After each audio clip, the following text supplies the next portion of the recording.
Labas vakaras, susirinkusiems čia ir kurie labai ir čia, ir nuotolio laukia. Atsiprašom už techninius nesklandumus ir norime pradėti. Tai ačiū Jums, kad Jūs atėjote ir susirinkot prie savo ekranų. Ir šiandien Lietuvos Autizmo Asociacija Lietaus vaikai pristato knygą Jutimai, kaip padėti savo ir savo vaikui. Kodėl knyga apie sensorinę integraciją? Mums atrodo, kad tai yra labai svarbi tema ir mes jaučiame, kad lietuviškai apie tai nelabai ką yra paskaityti. Kodėl Tanios knyga? Mes skaitėme kelias ir Paulina irgi dalyvavo atrankos, aš nežinau, pasirinkimo procese ir mes nusprendėme, kad šita knyga yra puikia pradžia pokalbio apie sensorinę integraciją. Ir taupydama laiką, svarbu, aš noriu padėkoti tiems žmonėms, kurie padėjo asociacijos komandai, kad šita knyga būtų išleista lietuviškai. Tai ir labai džiaugiuosi, kad auditorijoje šiandien turim ir Inesą Gervę, kuri visada padeda mums su maketavimu ir taip pat jinai yra ir viršelio kūrėja. Ir mes turim mūsų vertėją, Jūratę, jinai pasislėpusi už stiklo. Jūs jos nematot, bet jinai yra tas žmogus, kuris yra Tanios balsas lietuviškai. Ir taip pat šiandien salėje yra Sigita Bertulienė, mūsų Sigita, kuri padėjo šitą knygą mums išleisti gražią lietuvišką kalbą. Ir aš labai dėkinga Sigitai už profesionalumą ir tvirtą nuomonę. Mes kalbam lietuviškai ir mes turime daryti tą taisyklingai. Tai ačiū labai komandai šitai ir taip pat noriu padėkoti. Auditorija yra mano sūnus, kuris yra mano įkvėpimas ir mano šeima, kuri padeda man. Tai va, ir netempia laiką.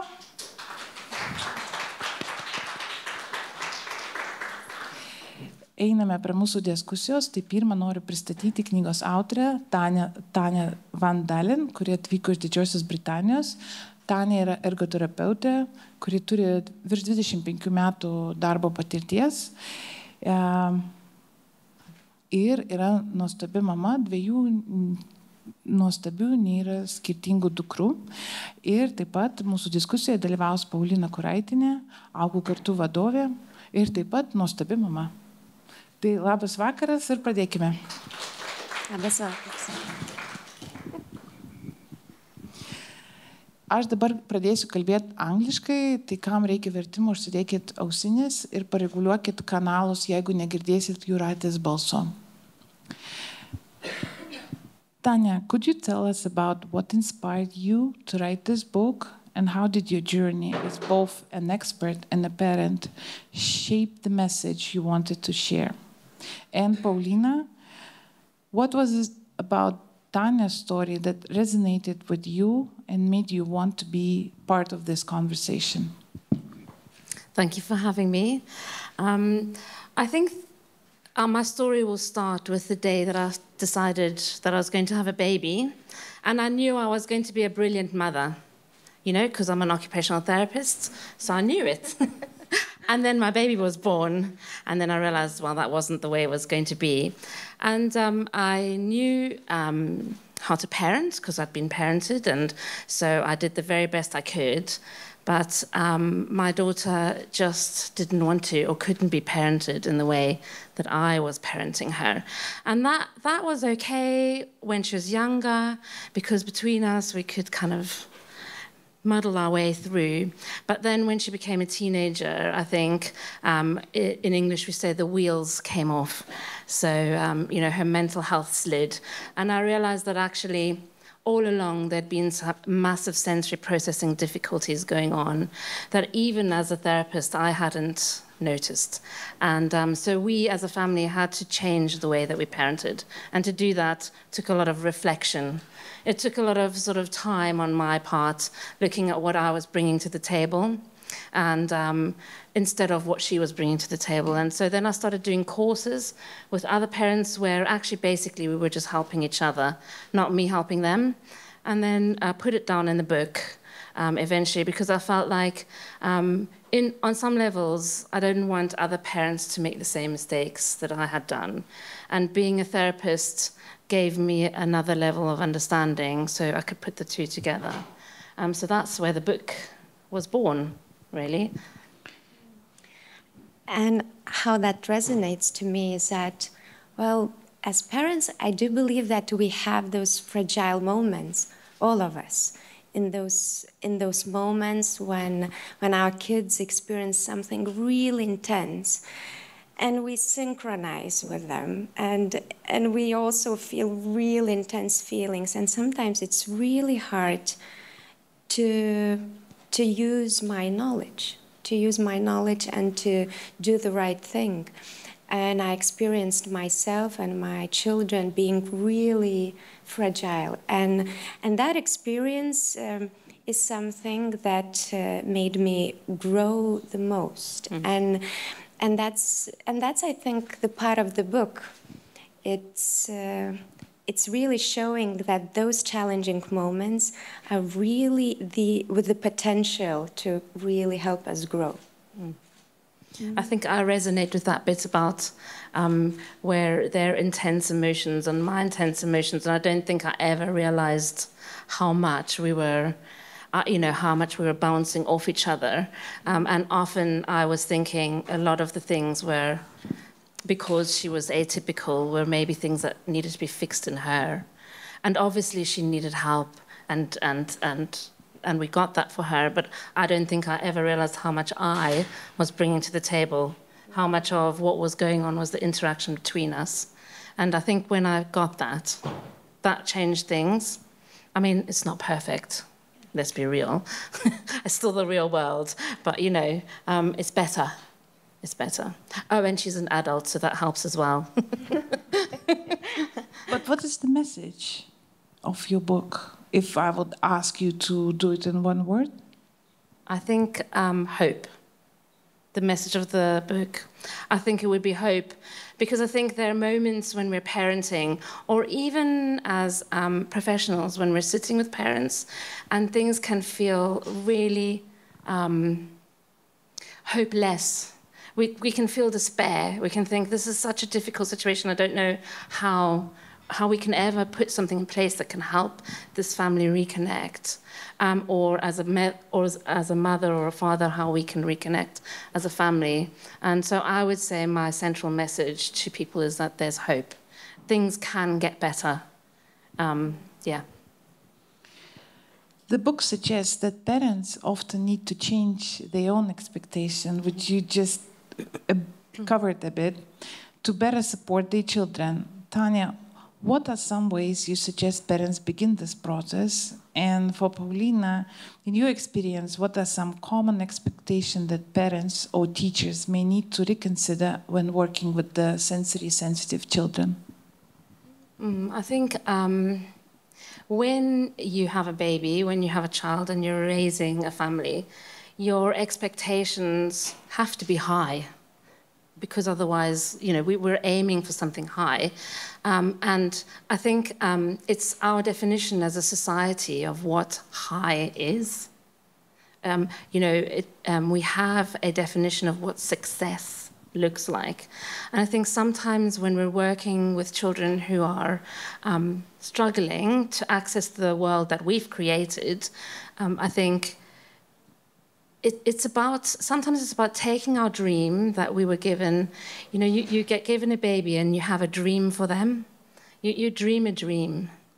And then someone comes to you and says, here's a label, or, here's a diagnosis, or your school keeps calling you and saying your child won't do this and that, or they're doing too much of this and that. And you have to start thinking about reshaping your dream for your child. And that can be a very painful process, and it can also be a very joyful process. So we go through grieving, I think. We grieve for that dream, and then we have to allow ourselves to build and grow a new dream for our child and our family. And having done that in my own family and letting go of my expectations for what I thought would be success has opened up the possibility for me to see my daughter thrive in the most incredible way. But I think most of that work had to happen inside of me first, because she didn't have these expectations for her. It wasn't my expectations. So I think it's that kind of process. You've got to be patient with yourself, and ask people to help you on the journey. Don't try and do it on your own. There are lots of us out there that have had to go through that journey or are still on that journey. So I would say, yeah, start small, give yourself a lot of time. What I think, like when we think about expectations, it's usually in the form of behavior. And we know very, very important message that behavior is just the sign, it's just the road sign to where could be the cause, where is the root of something that is really troubling this child, that is really causing a lot of chaos and sometimes fear, and we want to see the behavior as something really informative, not something to be changed, but something really informative in terms of sensory systems, especially. So children who have sensory processing challenges, we want to see their behavior, and usually this is the price we need to pay. Like when we have expectations, we see the kid behaving in a certain way, and when we know there are sensory challenges, we kind of need to understand that, okay, so behavior is kind of, at the end of the day, if we manage to fulfill the need of the child, the behavior will change. But in the beginning, I need to leave my expectations for behavior and to start reading the behavior as a very important sign for me to start helping my child. So that is important. I have to say, though, as a parent on the ground, I don't think that was easy for me. Definitely. You know, there was behavior, and that behavior made me feel sometimes uncomfortable. I needed it to stop for me to feel safe. And sometimes the chaos was just a bit like, you know. Exactly. So, yeah, a bit too much. So I think absolutely, but there was a lot of moments where I had to stop, take myself out of the situation, you know, go to the bathroom, take a deep breath, think, okay, she's trying to tell me something here. Yeah. What is it? And often with her, it would be that she was deeply anxious or concerned that she wasn't able to meet my expectations. And so I could then reset myself and then walk back in. And it's so beautiful. We are able to see the logic of the behavior only when we have resources to do so. Yeah. That's why it's so important what you are saying. We need to have that ability to see behind the behavior, and that takes energy, that takes strength. I always talk about the mental load. You know, we carry a mental load when we have children. Often as mothers, we carry a lot of mental load. We're like thinking about all the household things and our jobs, and I'm not saying you men don't. I'm just, you know, I'm only a woman, I can only give my own experience. But when you've got a child who's not developing typically or is struggling in life, there's an additional mental load that you're carrying. So you can't just go to the supermarket. You have to think, what do I need to put in place to make sure that we can all go to the supermarket together without my child landing on the floor? Yeah, so it's that additional mental load that can sometimes take up the space that stops you from being able to reflect. So it's kind of a catch-22, if you like. Yeah.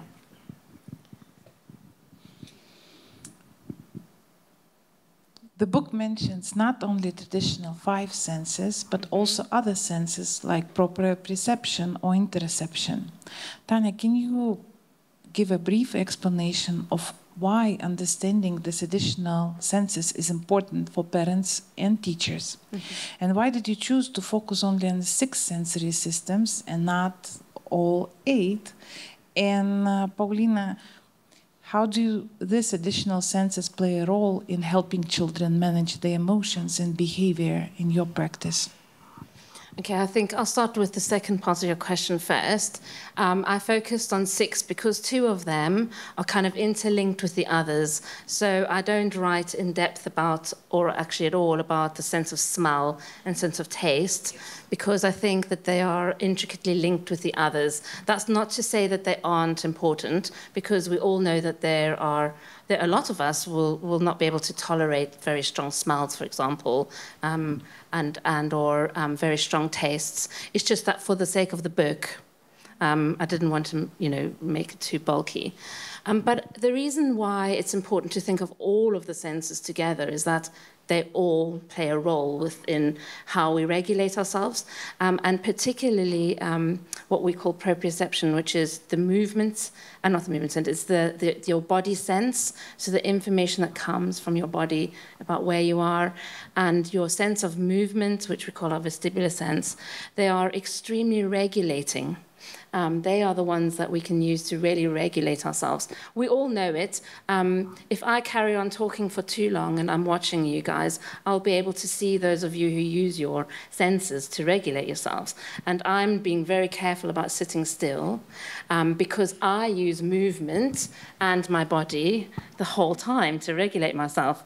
And we use our mouth. So if I watch carefully, some of you will stop putting your hands in your mouth because we're regulating ourselves. So understanding that our body, our sense of movement, and the internal messages that come from our body and how they all work together, how our brain processes that information is important. If we were just talking about one, well, we could write a whole book about it, but that wouldn't help us when we're looking at our children, whether we're in a classroom, whether we're therapists, whether we're parents, and think about all of those things together. They build one picture, as every single human being in this room has their own personal sensory profile. You all process information from your sensory systems uniquely. And so understanding all of them is really important. Because otherwise I might say to somebody, well, you should go for a run because running helps me. It doesn't. Just by the way, running does not help me. but just to be clear, running does not help me. But for some of you, though, running might be the very thing that helps regulate you. Yes? And so I need to understand all the different senses to understand what I can offer people as a solution when they're struggling to keep themselves grounded, to be able to learn, to play, to work, all the things that we want to love. Yeah. So I think why all of them are so important for our regulatory system, and especially the ones that are related to our kind of body and where we are in space, how we feel our body in space. And these are especially important for our ability to keep that level of optimal arousal. Because when our body gives us that important message, this is where you are, we start to make sense of the world from this point where we find ourselves. And when we see children having challenges in, for example, vestibular system, we see that their access is kind of fragile and they don't actually experience themselves, like their self, like that self-agency is really fragile because of the vestibular system challenges. So we understand that sensory systems are so related to the whole development of the child. We really want our children to become their best self, of something that kind of, with all their gifts, with everything that they can bring to this world. And guess what? The sensory systems are so important in this journey. And if we understand all of them, and if we understand where the child experiences some sort of challenges, we understand that this part of him is really trying hard to make sense of the world, and it's so hard. At that point, he needs me, he needs the other to help him understand, to help him process something that could create chaos and make him fearful. Yeah, so we don't want that, because it is really related to the self of the human being, and that's why it's so profound. That's why it's so important for everybody, not just parents and children, but for everybody. Yeah.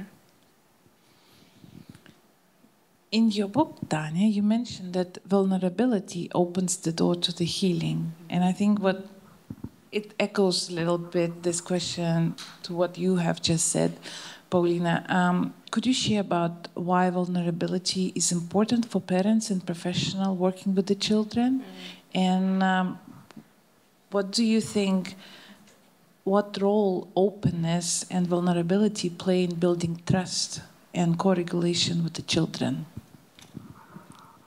Well, vulnerability is something that I actually can be quite good at, to be honest with you, because I'm not afraid of sharing my story. And actually, as a family, we've made a decision that we will talk about our story. And I think when I talk to parents, so look, I'm a therapist as well, so I will have people sitting with me, have the children with me, and I think being vulnerable with them and talking about some of our difficulties as a family or my difficulties as a parent opens the door up, and it says to them, do you know, it's okay. It's okay for us not to be okay, and that then gives them the permission to come back at me and say, do you know, I'm really struggling, or whatever is going on for them. And without vulnerability as a therapist, I'm literally just the giver of information. And for that, they can just read a book. Yeah, and I'm not saying that I'm going to sit and give my whole life story as if I'm in a therapy session. I just know that the moments that I'm real with parents about how we've struggled as a family, and also because we've come through to the other side. You know, we are in such a healthy place now compared to where we were. I can give hope in that place, and where there's hope, there's some healing that can come. So what you're saying is being open and vulnerable, it makes you stronger. Yeah. And in your opinion, if the professional is open, then it makes him a better professional. Absolutely. Absolutely. I can't imagine sitting for myself with someone without being completely who I am. And who I am is this person. Who I am is this person who's had to change the dreams for my children. Who I am is the person that struggled through these things. I'm still going to be a professional, of course. You know, I'm not. But don't you think that being open, can make you, okay, she's a professional, but she is open that at some point she couldn't do it herself. Yeah, that's true, because at some points I couldn't do it. And there's hope in that. And some of you might think, well, she couldn't do it at some point, so therefore she's not trustworthy. But I would turn it on its head and say, there were moments that I couldn't do it. There were moments that I was on the floor crying next to my child. And so for that reason, I can help you more. And of course, you have to balance it. You know, there's a balance in that. But also, I want my daughters to be completely comfortable with who they are, with all their neurodiverse traits. I want them to love themselves for who they are. And if I am not real and vulnerable in front of my family, then I am not giving them permission to be real and vulnerable back to me. So then we're just going to end up being a family where we're all just pretending to be okay. And that's the worst kind of family. Because I'll tell you why, on Christmas Day, if you're the family that pretends everything is okay, I promise you, everything will fall apart on that very day, you know, on the most important day of the year. So I just think I think it's a gift that we can give our children, is to be real. I mean, obviously, I'm not saying, I'm saying be, you know, wise. You don't have to tell them all the stuff, but there are moments where vulnerability within our own family units, within our wider family units, and in our workplaces is really important. Well, just to add a little bit, I think vulnerability is the main quality for relationship. Like being real me and like vulnerability, like it has a place in real me. And relationship is something that we all know. We all talk about how relationship is important, how relationship is leading to problem solving. And if we as, I know, as therapists meet parents and families and we want to be partners in a way in that problem-solving journey, relationship is necessary, and that's why vulnerability and openness has a very, very important part in this journey. And the other thing is that our vulnerability and openness has its place in our nonverbal communication, and children they read it. If I am just like all strong and all specialist and like, come, I'll just do something good to you. This nonverbal communication is, I can't trust you. You are suspicious. You are something not real.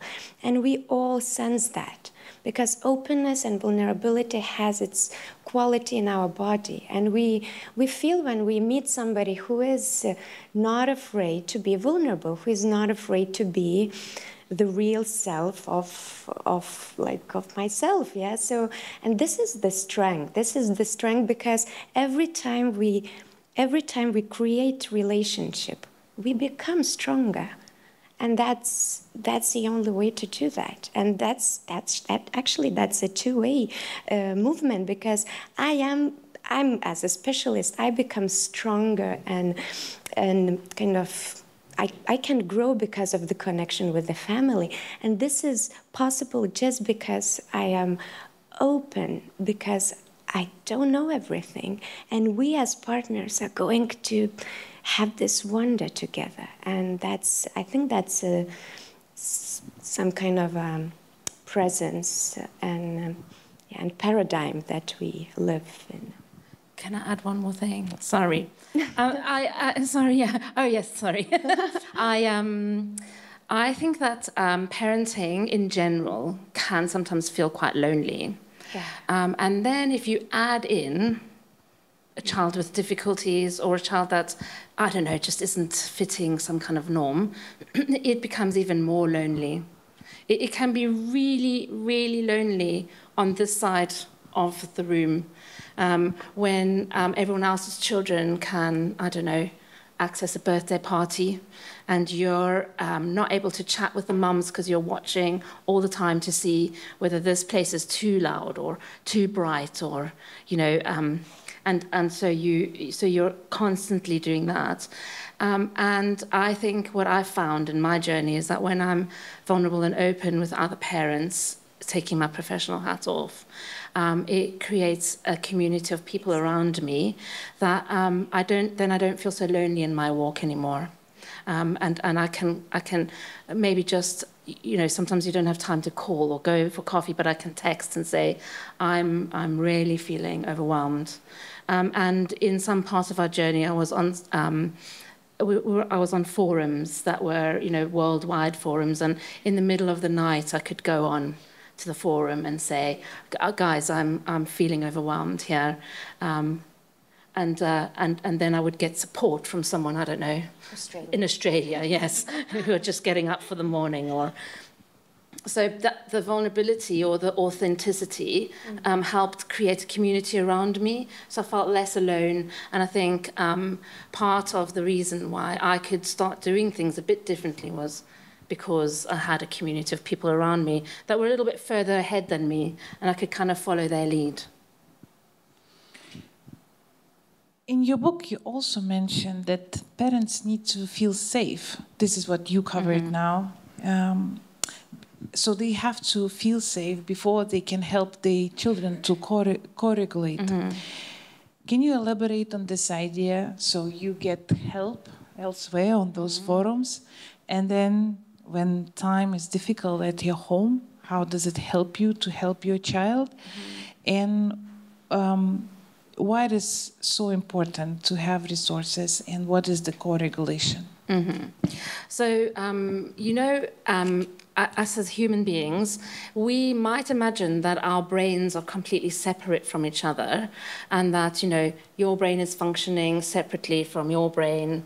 But the truth actually is that we know from science that our brains are all, even those of you that are watching us online, like on another day, your brains are firing in the same way, in the same places as mine is right now. Which is really fascinating. And that's why when I'm sitting with you and I'm in one mood, I might be able to shove on you my mood. I mean, has anyone ever been at a party where everyone's having a really good time, and then someone comes along and they join the circle, and suddenly everything just changes? It's because we're all connected all the time. And for that reason, it means that me as a parent, or me as an educator, or me as a therapist, or me as a friend, or a wife, any of those things, if I'm coming at it, at the relationship, and I'm completely outside of myself, and I'm feeling really stressed out, it's going to be very difficult for me to help you. If I'm really worried about something at home, and my husband's really worried about something at home, and we're both really worried about it, yes, so we could just sit and worry and feed off each other. But if I could go for a walk, maybe call my friend on the way, and she reminds me that, we were talking about it earlier, that it's no point worrying about something you can't change right now, and I can find a tiny moment where I can feel a little bit more calm, I could go back to him, and I could be a bit more, we could regulate with each other. And it's the same with children. So if I'm not feeling grounded and safe, and I step into that place. Do you have something to add, Paulina? It's just a beautiful example that you gave, how not only sensory tools are helping for us to be upregulated, downregulated. Relationship is the best tool for this regulatory dance that we have in our life. Yeah. For parents or teachers just starting with the sensory processing, what is one small practical change you would recommend they try? What small steps do you see as the most effective for families? And are there any first steps that you find especially helpful in the schools and therapy settings? It's the question for both of them. That's a lot of questions all in one. Shall I repeat one by one? I think if you are in a school setting, one of the things I would say to you is movement, using your body, is one of the best ways to regulate yourself. So if you're a teacher, I would say whole class movement breaks, meaning, all I mean by that is get everyone up for 30 seconds to do something and sit back down again, can be one of the most regulating things that you could do. Obviously, you have to know your audience, and so is it a music? Are you putting on a little bit of a dance, or are you just doing some star jumps and sitting back down again? So for a classroom, I would say as a teacher, arm yourself with knowledge, first of all. Do some research, but movement breaks is the thing that I'd say. And for a parent, if you're asking me for first steps for a parent, read the book. Yeah, read the book, obviously. I think I would start somewhere else as a parent. As a parent, I might say to you, okay, every single day we're parenting and we have goals that we need to reach. Have you eaten your breakfast? Is there enough fruit in there? Have you got your school uniform on? Do you look neat? Are we actually getting to school? And then we go to work, then we come home, then we're like, okay, I'm going to read you a bedtime story, but it's also because I need you to remember words, because we're learning words, or, I want you to have a love of books. So we can often fall into that pattern. So I would say as a parent, I would say find a moment every single day where you can share joy with your child. And that could be a tiny little thing, and that might mean you have to step into their world. So if they're into, I don't know, Minecraft, then you play a bit of Minecraft with them. Or in our house, it would be putting on the cheesiest song you can find. You might be, Alexa, play the cheesiest song, and we all have to dance to it. And at the end of it, people are smiling. So find small moments of joy. And you could actually do that as an educator as well, like stepping into a space and that joy, connection, that's the place to start. And then obviously the sensory tools that come with that. Paulina? We just had a discussion before, and you said, okay, so you would be a really crazy teacher for teenagers if you would say, so let's dance now. And if they are not used to that and it's really new, then we really want to empower them with some knowledge, because teenagers are really aware of things that are going in them. And if we say, well, this tool is really helping you to do that, and just that small movement, let's experience, let's try that. And we kind of get them into the context first. I do believe that they might try that as well. Of course, relationship is the basis. Relationship with the educator is very, very important here. And with families, we often in therapy, we try to look for those moments of shared joy. And sometimes it is so hard to find those moments because everything feels as a burden at some points in our life. And then we start with something very, very similar. Like, what do I like from the sensory perspective? For example, do I like hot water, hot shower? And yeah, is that a place in my day that I find myself enjoying something sensory for parent? And then we try to think of the activity that the child happens to be in that surrounding. For example, I know, evening time, bath time, and the child is having his bath, and the adult is apparently enjoying some warm water, yeah? So we start there at some kind of sensory place where both of them are synchronized in a way. Like the child is having the bath, mom is immersing her hands in warm water and just enjoying the moment while the child is enjoying his moment, and they both are enjoying the moment. They are sharing the moment. They are sharing the joy of that experience, and that sometimes is the best place to start, because otherwise it could be very hard to think of something. Sometimes we see that children really, really like, for example, building something, and they are just doing all the work. And then we start with, just go and try to be amazed, like really try to think like how all the details, lines, how they are kind of interlinked and playing together. And actually this is mesmerizing, this is so beautiful. And then we're just trying to see the beauty behind something that's important for our kids, and these are beautiful moments of sheer joy. Yeah. I've got to add something again. I think a good place to find those moments is, you know, a lot of us do this. We think about the moments that go really well, like those like perfect moments. And then we think about the moments that go really badly, you know, like the disaster moments. And we kind of live our life a bit like that. Like we say, how was work today? And we're like, oh, it was great, I won a contract. Or, oh, it was terrible, I don't know. But we would never say, do you know, I had a great, you know, I don't know. We very rarely look at those mundane moments in between, because even in parenting, when it feels like this, like it feels like we're having great moments, then we're having disastrous moments, there are moments in between that are okay. Yeah, they're just like the everyday, mundane moments. And in those mundane moments, you'll find things that are working, sensory things that are working. It might be, because you've been moving on the way to school by using a scooter or walking, and you can find the sensory tools in those mundane moments very often.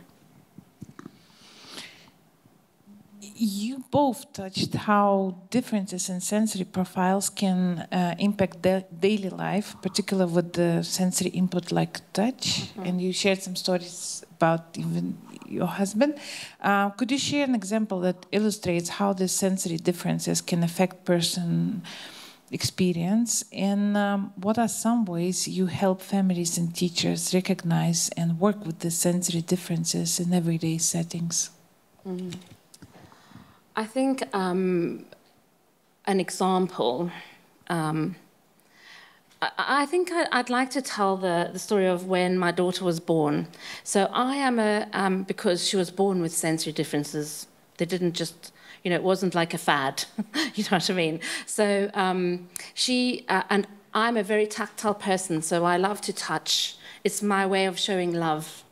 So I would just be all over this baby, and the baby would be like, just get off of me, because she doesn't like touch. She still doesn't. And so then in my head, I made the meaning, well, she doesn't love me. Yeah, so I went to my husband, well, because when she was with him and he used like firm touch, she would be calm. And then he made the meaning, well, yes, well, you're just touching her too hard, he would say. So then I'd go lighter and lighter, which, if you know about the tactile system, is the worst thing you could totally do. And as she grew up, her tactile system differences created a lot of problems for her. For example, that she couldn't wear the school uniform without, having to control exactly which pair of trousers we were going to wear, because that would help her.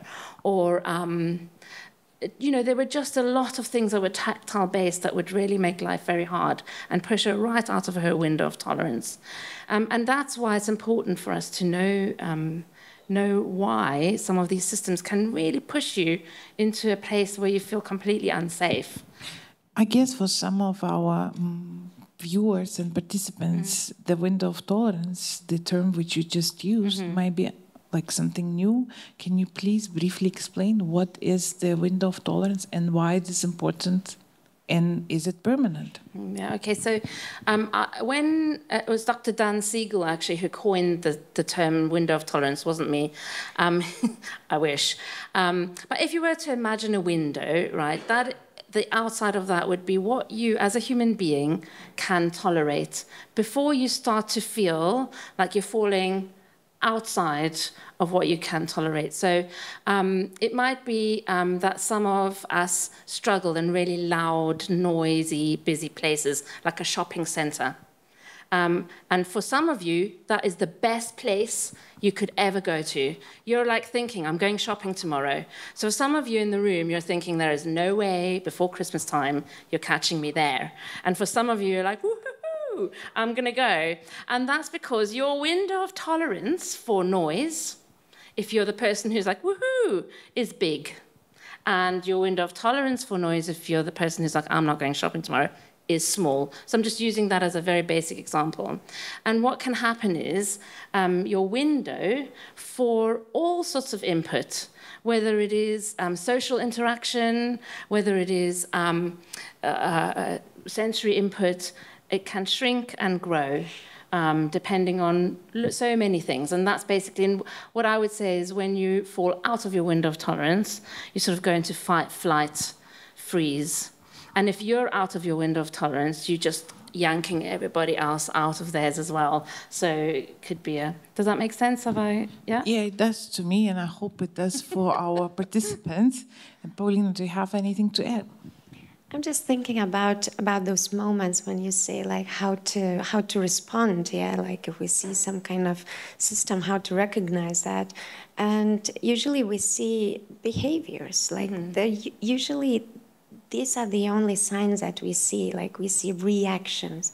And then if we want to be those detectives, kind of, we need to really try to figure out, like, when is that happening? Like, which part of the day? What happened before? What happened next?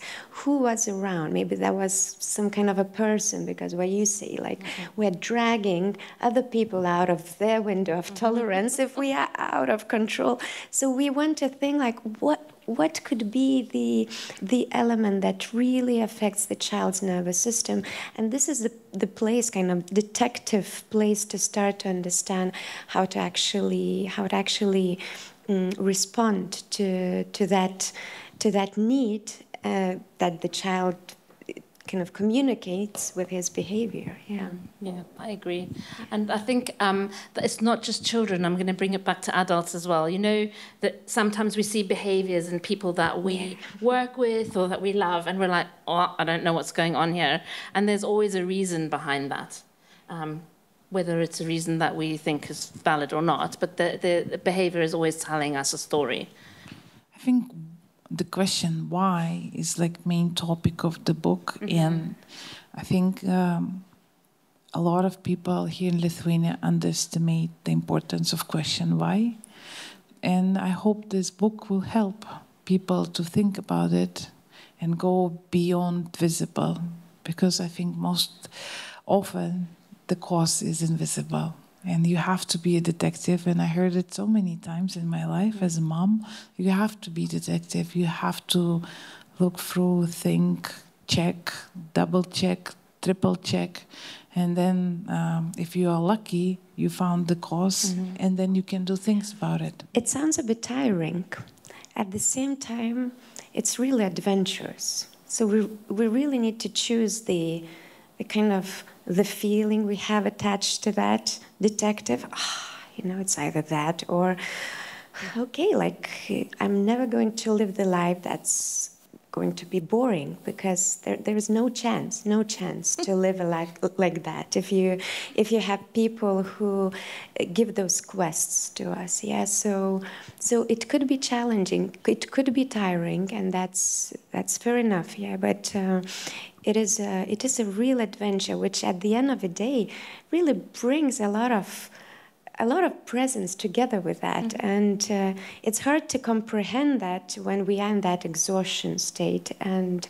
But then again, relationship, community, the other who has already passed some stages could be someone to rely on. Yeah, it's really important in that. Yeah, my friends have told me many times, your life is just never boring, Tanya. That's true, because often there's a lot of chaos reigning in my house. Yeah.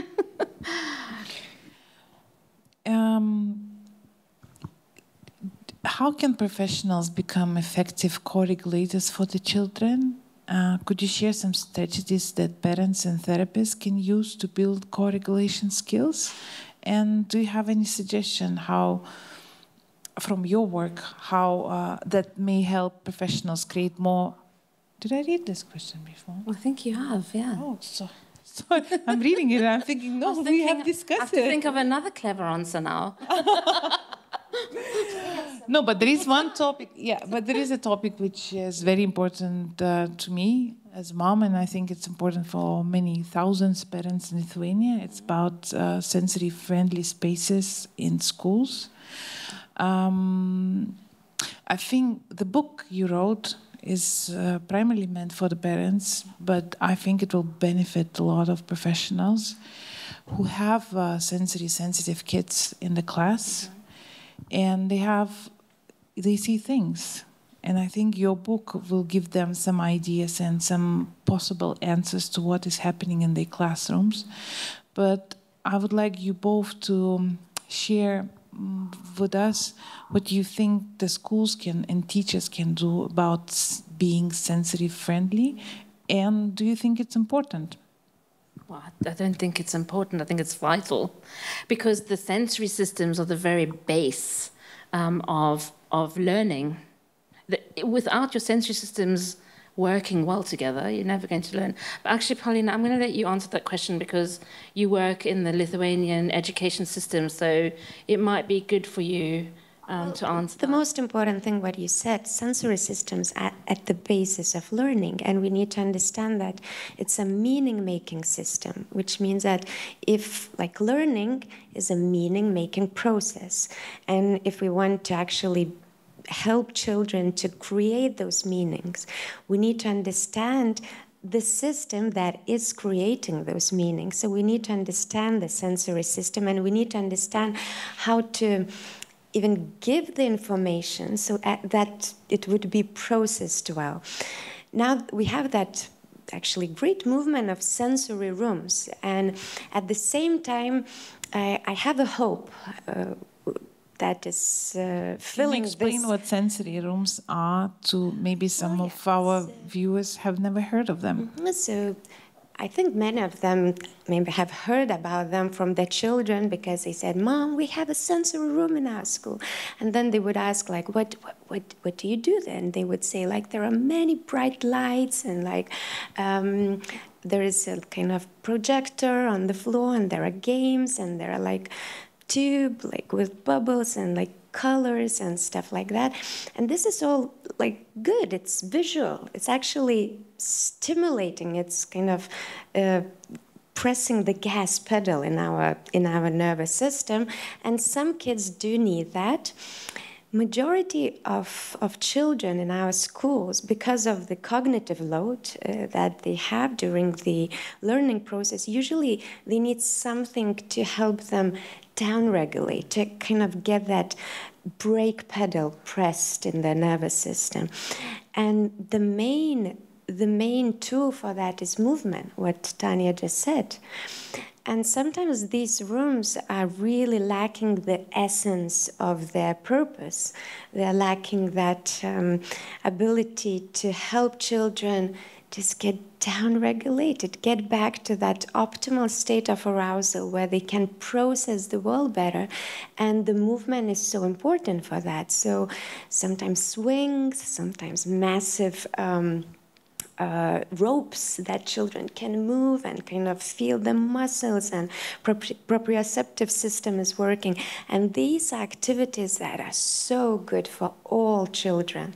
So these rooms could benefit from certain tools that you might find in the book as a hint to actually just expand the notion of what sensory room is and how to make it actually very effective for children who really need that break, and there are many children who really need that. Do you have the sensory rooms like Paulina described? Because it is a very fashionable thing, and schools spend thousands of euros on equipping these rooms.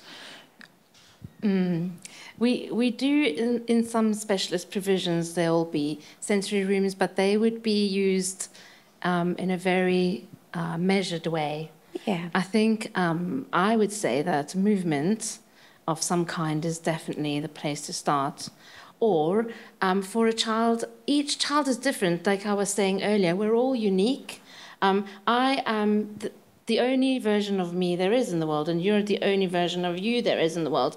And so what works for me is not going to work for you. And so we are at risk when we have a room to say every child needs this.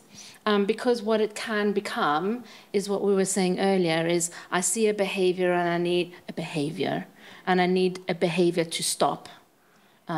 Instead of us saying, okay, I see something going on, you're telling me something, what is it? And then because you're unique and you're uniquely you, what is the thing that you need to be able to thrive and to learn and to play, to love? Recently, I've been to Denmark, and we went to the school. They have provision for autistic students, like I think it's gymnasium level. So they are those who will graduate. And I looked for sensory room, and I didn't find one. But instead of that, I found some kind of calm room. So there was some shutters on the window. Yeah. There was some basic sofa. The colors were very calm. I think there was some maybe lamp, and the room looked quite empty. Yeah. Do you have that kind of spaces in your school, and do you think they are beneficial for students? Absolutely. I mean, in a mainstream school, they might be using different spaces for that kind of a space for you to come to down-regulate yourself. Yes, and those kind of rooms are great, because what you were saying earlier about a room with lots of lights and things, it's not really a good way to down-regulate yourself necessarily. Yeah. So I'm kind of hoping that we will expand our understanding of sensory room. It's not just a fun activity. It's something that could be helpful for children with fragile nervous system, and we want we can use it as a tool if it kind of helps them thrive. And what you said, it's so important to have those different tools that could be found for different children who actually need that space. And sometimes just peaceful spaces, kind of creating that safe and like low sensory input space for nervous system. Actually, I think, well, it would be good for me. I do believe that many people would benefit from it. They would. I just used the bathroom. Yeah. Yeah, so we found my own space. I think that increasingly we're starting to see children with fragile sensory systems. If you think about the way we were created as human beings, we were created as human beings to be moving and to be outside and to be, moving all the time. And the world has become the other way around, where we are sitting. Look at us, we've been sitting for ages, and school is like that, where we're asking children to sit for long periods of time. Work is like that, we're asking them to sit for long periods of time. So even as a teacher, if you can just think, a nervous system requires movement to upregulate itself when a child is getting a bit sleepy or a bit, zoned out, and it can down-regulate someone when they're starting to feel like they need movement. And then obviously there's always a place for a womb space, for a quiet space. But yeah, I think our systems, because of the way the world is at the moment, means that many of us are quite fragile in that sense. So we spoke about the sensory rooms, and there is other very important place for all the pupils, their classrooms. Mm-hmm. And can you think of any small things a teacher can think of in her or his class that he can change or she can change to make it more sensory friendly, and what teachers should think about? I think one of the things I would always think about is, where are you putting children who are finding learning difficulty in the classroom? So I would be thinking very carefully about, have I got a child who's very sensitive to noise? I wouldn't put them by the door where there are people walking past all the time. Do they need repetition and a little bit more help? Maybe put them at the front. And I don't know what classrooms look like in Lithuania, but classrooms in the UK can look like an explosion of glitter. Same. Yes, an explosion of all the crafts that have ever been made. And that is beautiful, but sometimes that can be very distracting. It's a bit like me trying to do work in my very messy office. I'm just too distracted by everything. So I think, we've spoken about movement. I think those are two very simple things. Look at your room. Is there a way that we can sort of make it visually more calming, and also think carefully about where you put children who are struggling, because sometimes we have high expectations of someone and we get really cross with them because they're not following an instruction, but actually they just couldn't process the information because they're sitting right at the back, and they needed a bit of repetition, or maybe everything broken down a little bit for them. Paulina? And just small changes, like we can give tiny tools that do not need a lot of investment, or rearranging the whole class. So headphones to reduce noise, or those balance pillows that children can kind of get that movement while sitting. These are tiny moments that can help for some kids. So we really want to get individual profile for children who have fragile. What it is? So we just want to kind of get questions answered, like, how is this child learning? Where is he finding his interest? for how long, like what is the longest time of his attention, and what is the method that he finds it easiest to get his attention to. And we can understand a bit of his way of processing sensory information. And there are, like, you can get the sensory questionnaire, you can work in line with your OT and try to understand how the child is processing the world. What makes him feel safe in the environment that he might feel like chaotic? What could be the strategies, relationship strategies, sensory strategies that help him stay at least near to his window of tolerance? Yeah, so we don't, sometimes it is hard to stay at your window of tolerance all the time, but at least somewhere near to get there at the end of the day. So individual profile just helps us understand how the child processes the world and where he finds his help. Usually his behavior is a good map for us to navigate these questions. And of course we want relationship, we want other people in this team to form this individual profile that is very empowering for educators and parents and all surroundings of the child. Yeah. I just hope that one day OTs will come to Lithuanian schools, because now we don't have them, and this is a very sad situation, because the kids who have sensory differences and the sensory issues, they bring them to school as well. And if in school there is no one to understand, then the child, the chance that he or she will fail, it's like a big chance. And I hope that one day the situation will change in this regard. And I have a final question for our discussion. In many ways, the book serves as an invitation to observe and reflect on our interactions and responses. Tanya, what do you hope readers will take away from this book, even if they only read a little? And Paulina, what message would you add for the readers here who are new to this journey of sensory understanding? I'm going to make a confession about reading books. I have a lot of books at my house, and most of them I've only read the first 2 chapters because I get bored halfway through. That's my profile. So you might read the first 2 chapters or first chapter, that's fine. I think what I would want people to take away with them is this thing: it can be hard, but it can get better.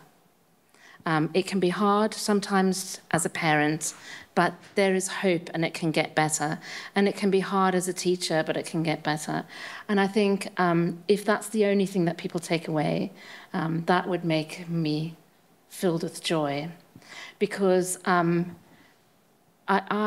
don't believe in like 360 turnarounds, but I do think that small, tiny little changes can make big changes over time. And that is what I believe. So that there's hope for things to be different. And for you to have permission to dream a new dream. Honestly, just dream a new dream. And when you allow yourself to do that, the freedom that can come when you watch your child step into that space is pretty amazing. Paulina?